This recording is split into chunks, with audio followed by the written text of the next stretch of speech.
बड़े से बड़े सपनों की शुरुआत प्लानिंग से होती है। जितनी बेहतरीन प्लानिंग उतने बेहतरीन रिजल्ट्स। ऑथर बेंजामिन फ्रैंकलिन कहते हैं कि if you fail to plan you plan to fail. मतलब अगर आप प्लानिंग करने में फेल हो जाते हैं तो आप ऑटोमेटिकली फेल होने की प्लानिंग कर लेते हैं। नमस्कार दोस्तों, मैं साक्षी आर्या, आपकी फाइनेंशियल एडवाइज़र, आपका स्वागत करती हूँ हमारे चैनल फाइनेंशियल विद्यालय बाय आरएस फाइनेंशियल एक्सपर्ट्स में। दोस्तों, आज बात करते हैं हमारे जीवन की एक बहुत ही इम्पॉर्टेंट प्लानिंग के बारे में, जो है हमारे बच्चों की एजुकेशन के लिए फंड्स की प्लानिंग करना। दोस्तों, ये एक ऐसी प्लानिंग है कि अगर इसे हम करने में असफल हो जाते हैं तो ऐसा लगता है जैसे कि अपने जीवन से हार गए। नेशनल सैंपल सर्वे 2014 के डेटा के हिसाब से अगर बात करें तो ये हमारे देश का दुर्भाग्य ही है कि 5 करोड़ ऐसे बच्चे हैं जिन्होंने ग्रेजुएशन के बाद पोस्ट ग्रेजुएशन नहीं किया। कारण यह नहीं है कि वो करना नहीं चाहते थे या उनमें एबिलिटी नहीं थी। कारण यह है कि वो पोस्ट ग्रेजुएशन के खर्चों को अफोर्ड नहीं कर सकते थे। इस डेटा के हिसाब से अगर बात करें तो 17% मेल स्टूडेंट और 9.5% फीमेल स्टूडेंट्स अपनी हायर एजुकेशन को कंप्लीट करना चाहते थे, लेकिन उनके पास पैसे नहीं थे। दोस्तों, हमारे देश में और हमारे देश जैसी और डेवलपिंग कंट्रीज़ में एजुकेशन के एक्सपेंसेस आसमान छू रहे हैं। ऐसे में आप ये अंदाज़ा लगा सकते हैं कि अगर आज ये स्थिति है तो आज से 18 या 20 साल के बाद जब हमारे बच्चे अपनी हायर एजुकेशन के लिए जाएंगे तो उस समय क्या स्थिति होगी। ऑन एन एवरेज अगर बात की जाए तो एजुकेशन पे एवरी ईयर 8% के अकॉर्डिंग इन्फ्लेशन बढ़ रहा है।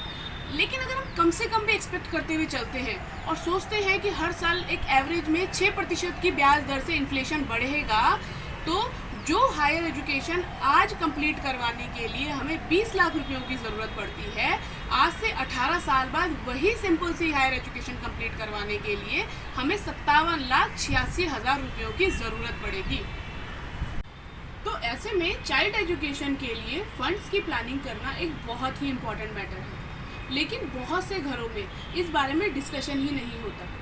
क्या आप जानते हैं कि जिस दिन आपका बच्चा इस दुनिया में पहली बार आता है, आपको उसी दिन से इस बारे में सोचना शुरू कर देना चाहिए और इसकी प्लानिंग स्टार्ट कर देनी चाहिए। क्योंकि दोस्तों, प्लानिंग समय पे करने या ना करने के क्या परिणाम हो सकते हैं, आइए डिस्कस करते हैं। जैसे कि अभी हमने जाना कि आज से 18 साल के बाद हमारे बच्चों को एक नॉर्मल हायर एजुकेशन कंप्लीट करने के लिए 57,86,000 रुपयों की ज़रूरत पड़ेगी। अगर हम अभी से इसकी प्लानिंग शुरू कर देते हैं तो आप ये समझ करके चलिए कि हमें इस रकम का करीब करीब आधा पैसा ही बचाना होगा। बाकी का उसमें इंटरेस्ट वगैरह लग के उस टाइम पे ये रकम हमें बच्चे की हायर एजुकेशन के लिए और उसके सपनों को पूरा करने के लिए मिल जाएगी। लेकिन अगर अभी हम इस पे बचत नहीं करते हैं और इसको समय के अनुसार टालते जाते हैं और वो समय आ जाता है जब बच्चे को अपनी हायर एजुकेशन के लिए जाना है, तो उस समय पे अगर हमारे पास फंड्स की व्यवस्था नहीं है तो हमारे सामने 2 ही रास्ते बचते हैं। या तो हमें बच्चे के सपनों के साथ कॉम्प्रोमाइज़ करना पड़ेगा या फिर हमें इस अमाउंट का एजुकेशन लोन लेना पड़ेगा। अब समझिएगा बात को, अगर आप अभी से बचाना शुरू कर देते हो तो आप सिर्फ आधा ही पैसा बचा रहे हैं या शायद उससे भी कम। लेकिन उस समय जब आप इस पे एजुकेशन लोन लेते हैं तो आपको पूरे 57,86,000 रुपयों का लोन लेना पड़ेगा। पूरे पैसे चुकाने पड़ेंगे और जितने समय तक वो पैसे आपके पास रहे हैं उतने समय तक आपको उसका इंटरेस्ट भी पे करना पड़ेगा। अब आप ये खुद डिसाइड कर सकते हैं कि आपको आपके बच्चे के सपनों के लिए सपोर्ट करना है या फिर उसका करियर स्टार्ट होते ही उस पर लोन्स की लायबिलिटी डाल देनी है। दोस्तों, चाइल्ड एजुकेशन प्लानिंग का पहला स्टेप तो हमने कंप्लीट कर लिया और हम ये जान पाए कि हमारे बच्चे के सपनों के हिसाब से हमें उस समय कितने पैसों की ज़रूरत पड़ेगी और हमारा फाइनेंशियल गोल पूरी तरीके से क्लियर हो गया। अब जब मंजिल का पता लग ही गया है तो माध्यमों का चुनाव करना बहुत ही आसान हो जाता है। इस तरह के गोल्स के लिए हमारे पास जनरली 3 तरह के माध्यम होते हैं: secured investment, semi secured investment और रिस्की इन्वेस्टमेंट्स। जहाँ पे सिक्योर्ड इन्वेस्टमेंट्स की बात की जाए तो हमें करीब 6% की ब्याज दर पे हमारे इन्वेस्टमेंट पे रिटर्न्स मिल जाते हैं। वहीं अगर सेमी सिक्योर्ड की बात की जाए तो 8%, 10%, 12% की ब्याज दर से भी हमको हमारी इन्वेस्टमेंट पे रिटर्न मिल जाते हैं।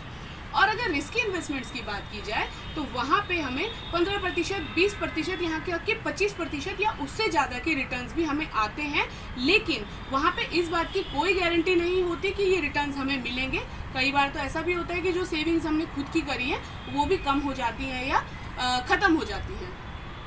तो अगर हम ये सोचें कि आज से 18 साल के बाद हमें 57,86,000 रुपये की ज़रूरत है और हम बिल्कुल सिक्योर्ड इन्वेस्टमेंट के माध्यम से सेविंग करते हैं, तो आप ये मान करके चलिए कि हमें हर महीने करीब 14,718 रुपये बचाने की ज़रूरत पड़ती है और हमारा समय पे ये गोल पूरा हो जाएगा। अगर हम 7% की ब्याज दर से इन्वेस्टमेंट करते हैं तो हमें 13,257 रुपये हर महीने बचाने पड़ेंगे।